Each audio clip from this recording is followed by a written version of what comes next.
Hi guys! Welcome back to my channel. For today's video, tayo ay mag-unbox ng nabili kong Nordic design na EAMES. Hindi ko alam kung anong tawang bigkas sa kanya. EAMES, EAMES, or EAMES chair. Basta pwede siyang pang office or home chair. Yan. So, tara na. Buksan na natin.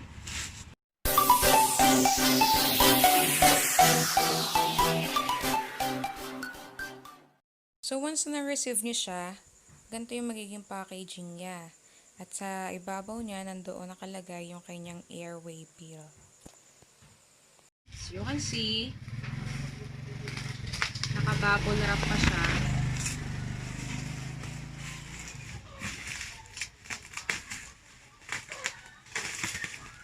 Para secured yung item.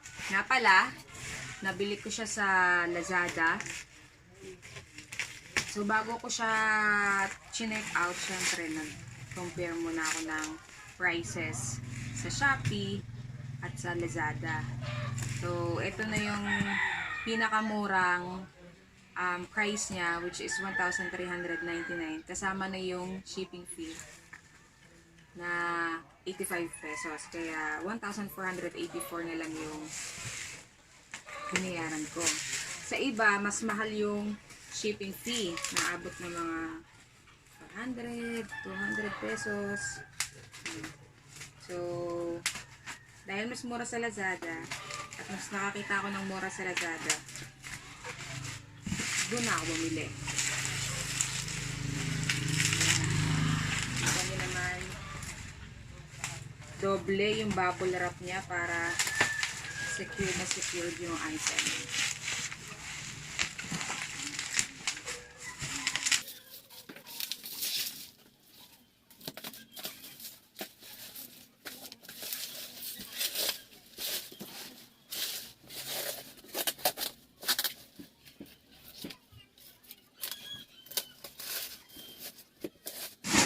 So, ang pinili kong kulay ay color white. So, tignan natin kung color white nga yung naibigay sa ating kulay. Kung tama ba yung item natin.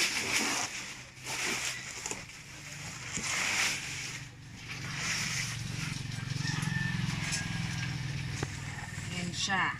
So, kung papansin nyo, meron siyang nakalagay na Cruzo.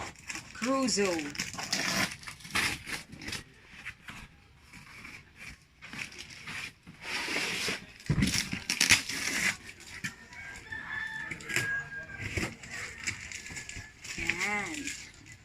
So, ito na siya. Nabasan natin siya sa box. Ayan na siya. Okay. Ayan. Kita nyo? Naka-assemble na pala siya kasi may nakikita ako na gantong chair na hindi pa naka-assemble. So, good thing naka-assemble na siya para hindi na tayo mahirapan. Ayan. So, labas natin siya dito.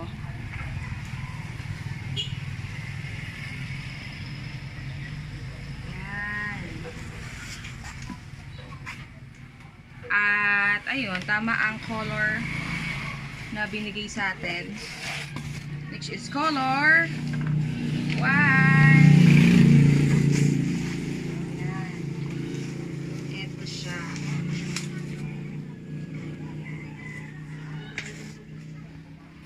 O, pati itong mismong upuan, itong chair mismo ay naka-bubble wrap. Hindi naman siya ganong mabigat. Sakto lang. Kaya-kayang buhatin. Kahit buntis. Kayang buhatin. Ayan. Medyo madumi lang siya. Siguro kasi na-stuck na siya. Pero okay naman.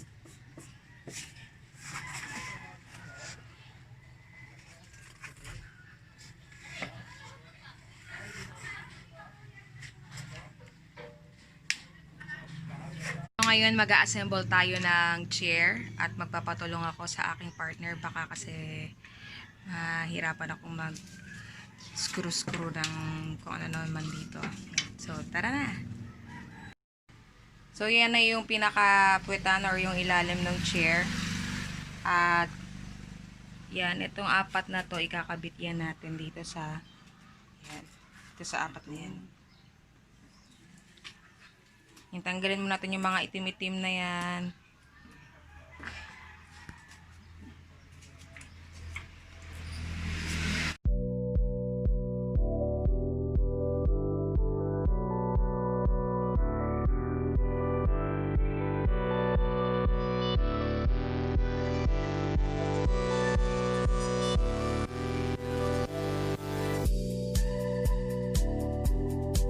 So, ayan guys, kung makikita nyo, hindi na kinailangan ng screwdriver kasi meron ng kasamang pang-lock doon sa mismo package niya.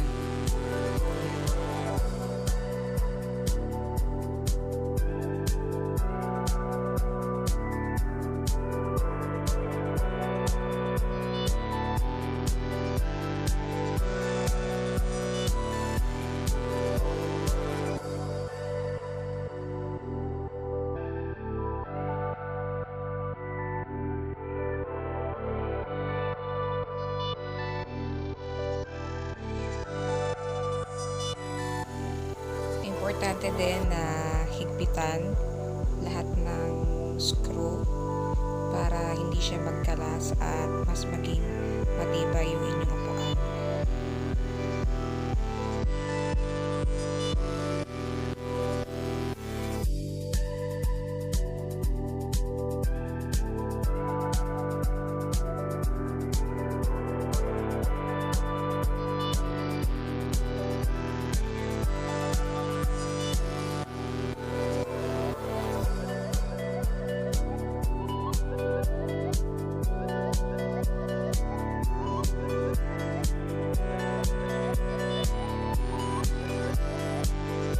Papansin nyo, binalik lang namin yung mga itim na tinanggal namin kanina doon sa puwetan ng upuan dito sa tulo ng stand.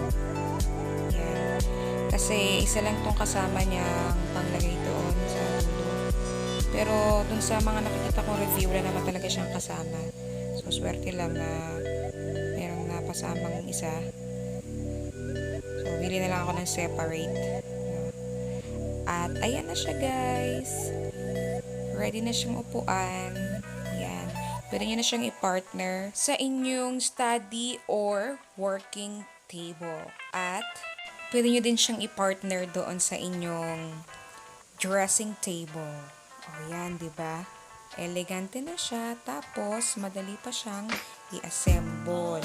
Lalagay ko na lang sa description box kung saang store ko siya nabili sa Lazada. At sa mga hindi pa po nakaka-subscribe sa aking channel, subscribe na po kayo and don't forget to hit the bell button para updated kayo sa mga bagong videos na i-upload ko. Thank you so much for watching!